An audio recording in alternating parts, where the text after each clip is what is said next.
Perfect example, prime example very quickly is the Crusades.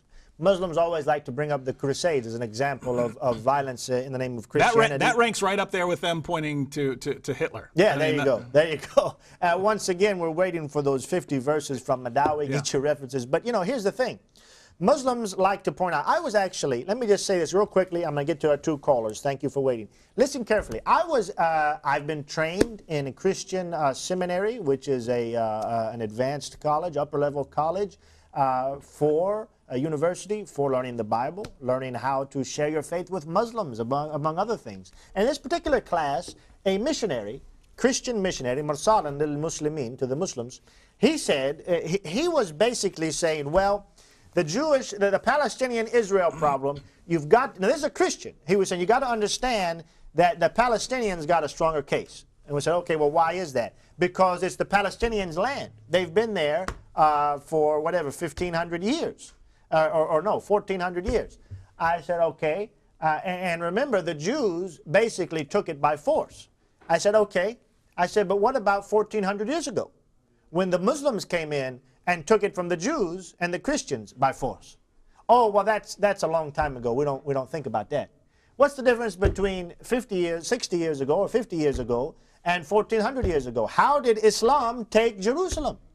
Well, Muslims will tell, oh, they just walked in, the Jews saw the beauty of the religion of Islam, and the Christians did, and they just said, come right in, take over, and everything was flowery and rosary.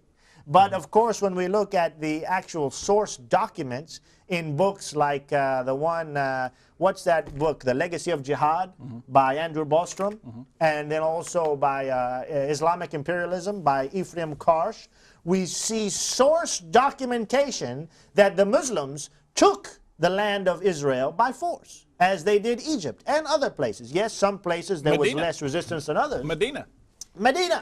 Brother David wants to make a bumper sticker. You know, you see these bumper stickers, Free Tibet or Free Palestine. We're going to make a bumper sticker, Free Medina. and I have said on this program before, and I'll say it again, and I am dead serious. Muslims are saying, give the Palestinians the land back. If you Muslims agree to give Medina back to the Jews from whom you took it, I will personally campaign for the land of Israel to be given to the Palestinians. The Jews can continue living there, but the Palestinians will be free to live throughout the land too. Just give Medina back, land that you took from the Jews, and I will personally say, all right, the Muslims are doing it, now the Jews should do it as well.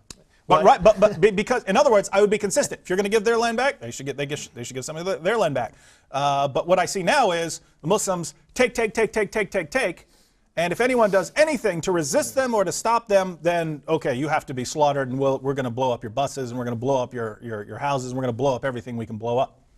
As an Arab, I remember in earlier times when I was young complaining.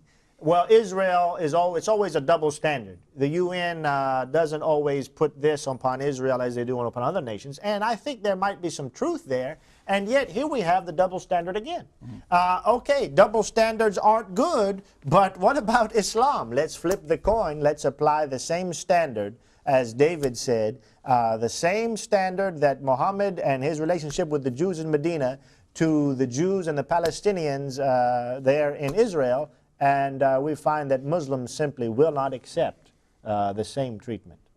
Anyways, we got two callers. Let's take the next caller right now. Welcome, you're on the air with Jesus or Muhammad. Hello? Hello, welcome. Yes, hi. My name is Hanan George. I was raised and born in Egypt for 26 years. And I'm Christian, and I really, guys, appreciate your show. You're doing such a great job. God bless you. And I'm afraid if I'm speak out of topic a little bit, but guys, I'm not quite sure you're just aware about what happened in Egypt on January 6th by this year. You guys, you know that there is 6 young kids killed on Christmas Eve. Yes, as a matter of fact, we did some special programs right here on ABN about the Copt massacre on News and Views, and I think we mentioned on Jesus or Muhammad as well. And this highlights a fact that Muslims don't only hate the Jews, they hate the Christians, but it seems that they hate the Jews a little bit more. But and also, sister, I was at the rally that the Coptic Christians had in New York City. When I was there, it was packed. It was thousands and thousands of Coptic Christians gathered, and I was there. I made a video of the footage I got. Yeah. Yes. Just I want one Muslim guy, anyone all over the world, tell me what this teenager do to be killed, and how come their religion peaceful and lovable and all this stuff they do. Just said, why these people, all the big crimes they did is that they went to their Christmas, and that's it. You know, I feel so bad for them. I pray for them. I'm working as a nurse, and believe me, anybody pass away, and I know he's Muslim, he don't believe on Jesus, I feel so bad, and I pray for him. God forgive him, and because like he's blind, they don't know what they really do. You know. Well, good for you, sister. You keep praying, because that's the answer. The devil wants us to hate Muslims back.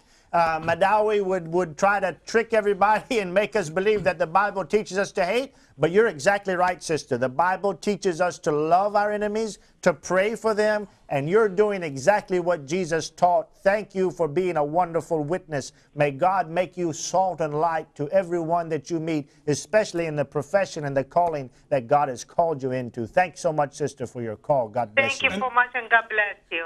And this, by the way, this is actually another perfect example of the kind of inconsistency that we're pointing out today. If Hamas, and Hamas does this all the time, if Hamas goes into an area that's populated with Palestinian Muslim civilians, this is one of their main methods.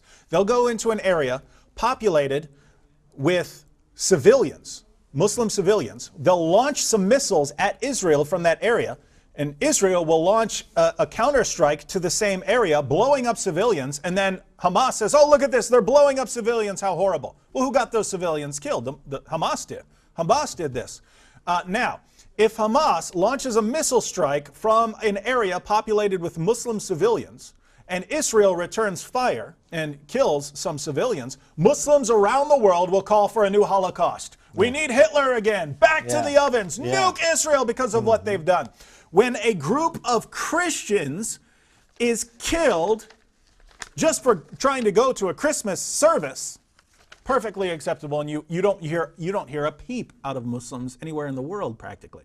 Even our own president, Obama, Barack Hussein, he doesn't come out and condemn any of this stuff. No. But if that had been a couple of Palestinians killed in retaliation for Hamas strikes, Muslims would be rallying and rioting and calling for the deaths of Jews everywhere, and of course shouting them down and whenever they try to speak. As we will see later on in News and Views. I think we may have one more caller. Let's take the next caller right now. Welcome, you're on the air with Jesus or Muhammad. Hi, good afternoon. My name is Ahmed. Yes, Ahmed. And I'm calling from the States. I'm from California. And I'm 17 years old, if you guys want some background.